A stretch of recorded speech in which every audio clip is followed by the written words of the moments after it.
Hey, what's up mga ka-adventure? Panibagong araw, panibagong food trip adventure. Tara na sa may bagong bukas na kainan sa may bayan ng Manawag, Pangasinan. Kaya tara at ako inyong samahan. Sino mga ka-adventure, andito na nga tayo sa may barangay Sapang, Riverside Road, Manawag, Pangasinan, lapit sa may Boss Coffee, Manawag. Hey, what's up mga ka-adventure, andito tayo ngayon sa may barangay Sapang, Riverside, bayan ng Manawag. Dahil mayroon nga tayong dadayuing bagong bukas na kainan sa may balay, kubo, inasalan. Grabe, ating ang titikman yung kanilang nagsasarapang mga inasal dito at yung kanilang pinagmamalaking lumpia nada. Kaya tara, let's go, punta na natin. Napakasimple lang yung kanilang ambience dito mga ka-adventure.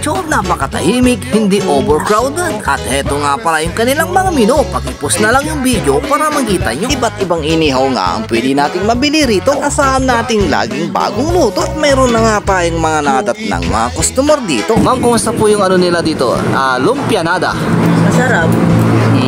Parang kakaiba, no? Lumpia na may empanada pa. Quality po ba? Quality, 50 pesos lang. Oh, murang-mura. Hi ma'am, gusto naman po yung lumpia nada na dito. Napakasarap po. Babalik-balikan pa. Quality.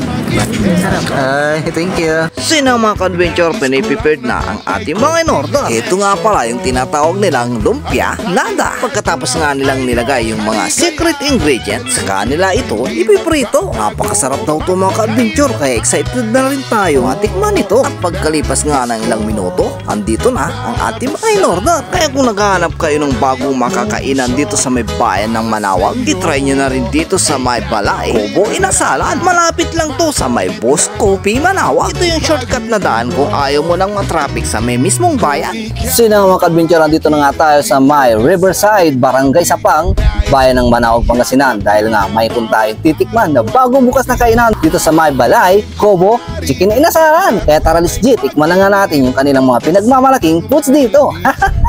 Mayroon nga sila ditong pork sisig. Siyempre mga ka-adventure, mayroon nga rin sila ditong pork barbecue.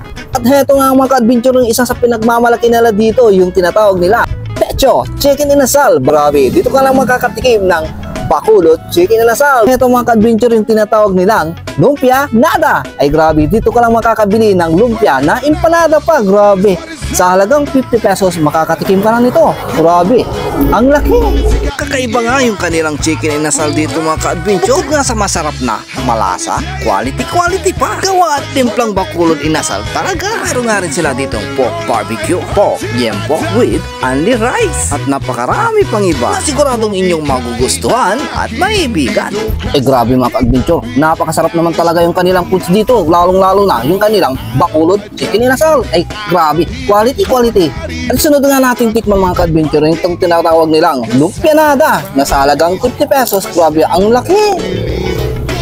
Lalo daw itong sumasarap mga ka-adventure pag sinasawsaw mo sa kanilang special na sausawan. Kaya naman tikman na rin natin to. Napakasarap naman talaga. Kaya naman ito'y binabalik-balikan. Napakasarap, napakasulit. Sa halagang 50 pesos, may lumpia, empanada ka na. Kaya kung ako sa inyo mga ka-adventure, dumayo at pumunta na rin kayo dito sa may balay, kubo, inasal. Kaya kung napadaan kayo sa may bayan ng Manawag, nagsimba sa may Our Lady of Manawag, itry nyong dumayo at pumunta dito sa may balay, kubo, inasalan. Mayroon nga rin pala sila ditong mini Peskov cheesecake na pang dessert. Quality. Ma'am sir, anong pangalan na itong pwesto niyo dito? Balay, kubo, inasalan po. Balay, kubo, inasalan. Sa tuwing anong oras kayo nag-o-open? 3 to 10 p.m. ng gabi. Hello po, ka-adventures. Punta po kayo dito sa Balay, kubo, inasalan. We're offering bakulod inasal, lumpia nada po. Yun po yung mga best sellers. Thank you po. Kaya yayain mo na yung mga friends and family at arat na rin kayo dito sa may Balay, kubo, inasalan.